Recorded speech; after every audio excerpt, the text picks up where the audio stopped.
que precisa de atendimento de urgência ou para dar continuidade a um tratamento. Sobre esse assunto a gente vai conversar agora com Magdala Novaes. Ela é coordenadora do Serviço de Telesaúde da Universidade Federal de Pernambuco. Magdala, bom dia. Muito bom dia, Pedro. Muito bom dia a todos. Muito obrigado por conversar com a gente aqui. E eu queria já começar perguntando para a senhora, para fazer essa consulta, por telefone ou pela internet, eu preciso primeiro ter tido uma consulta presencial com o médico? Olha, depende da situação. Numa situação de emergência como a gente está vivendo, as pessoas podem fazer essa primeira consulta pela internet sem problema nenhum, mas elas têm que atentar que não vai poder ser feito o exame físico. Então, o médico ele vai dar orientações, ele vai eventualmente solicitar algum tipo de exame, fazer algum tipo de prescrição, mas é uma consulta que trata muito mais de questões de tirar dúvidas e dar orientações gerais de como ele deve, vamos dizer assim, se cuidar durante esse processo aí, esse período de pandemia. Essa falta do contato físico, porque a gente é muito assim, a gente quer ir ao médico, quer que o médico toque na gente, quer que ele examine. Essa falta desse contato, a senhora percebe que tem sido uma barreira ou que as pessoas elas têm entendido que a telemedicina não tem isso?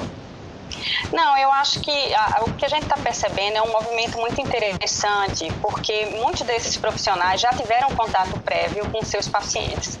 Então, quando são pacientes que já vinham sendo acompanhados pelo profissional, esse relacionamento pela internet ele é bastante tranquilo, até porque boa parte das consultas diz respeito apenas à troca de informações e orientações. Então, não tem problema. E os pacientes estão cada vez mais aderindo e se sentindo confortável com o uso dessa tecnologia, porque está dando acesso para ele. Então, muitas pessoas não estão conseguindo se dirigir presencialmente para os serviços de saúde. Exato. E tem essa alternativa. Então, eu acho que tem sido bastante positiva a adesão tem sido cada vez maior. Para que uma consulta dessa tenha sucesso, o que é que nós, enquanto pacientes, precisamos falar para o médico? Como é que deve ser essa consulta? Qual deve ser a nossa participação nessa troca? Primeiro, a pessoa tem que atentar que é uma relação que está sendo feita à distância, ou seja, ele tem que chegar com informações bem objetivas, dos seus sintomas, do que ele está sentindo, falar do seu ambiente, onde é que ele vive, as condições que ele se encontra.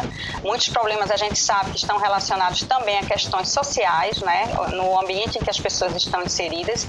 E então essa consulta ela precisa ser muito objetiva, muito direta e muito tranquila. É uma relação interpessoal, é uma relação médico-paciente que é estabelecida com toda a privacidade, apesar de estar sendo feito por um canal, por exemplo, como aqui de vídeo, é uma relação pessoal, é uma relação que vai ter garantido aí as questões de sigilo e de segurança que o paciente precisa ter e também o profissional, Nós temos que preservar os dois lados, tanto o paciente como o profissional.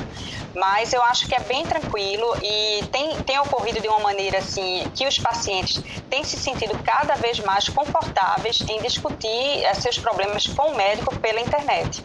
Já que a senhora tocou aí na questão do profissional, e como na telemedicina a gente não tem essa questão do exame clínico, é feita também uma capacitação com esse médico para esse tipo de atendimento, porque é completamente diferente do atendimento em consultório. Os médicos fazem uma capacitação para atender por telefone ou pela internet? Sim, precisam fazer.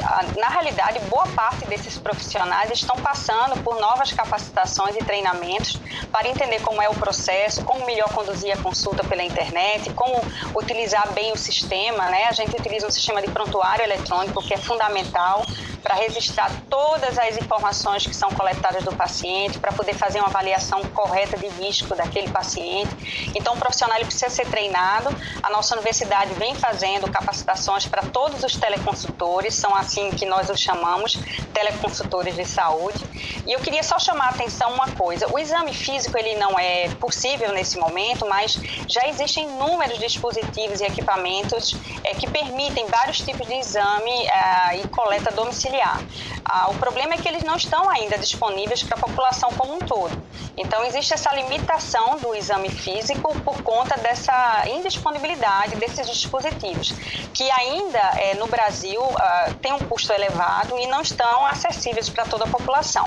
Mas a consulta, a teleconsulta, como nós chamamos pela internet, tem sido possível, tem sido viável, tem dado resultados extremamente importantes, tem levado muito conforto para as pessoas que estão extremamente estressadas nesse momento de Covid-19. Já que a gente está discutindo, né, falando sobre esse assunto, obviamente ainda falta avançar muito no nosso país, como a senhora falou, mas eu vou até aproveitar para a gente expandir essa conversa para falar sobre cirurgia, porque nesses grandes encontros que tem, onde são discutidas temáticas sobre a telemedicina, também está sendo discutida a cirurgia à distância. Que cirurgia é essa? Como é que funciona, Magdala?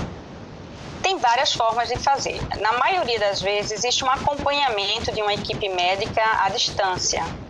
Então, o paciente está passando por um procedimento em algum local e uma equipe médica em outro local está acompanhando esse procedimento, dando orientações para aquela equipe local.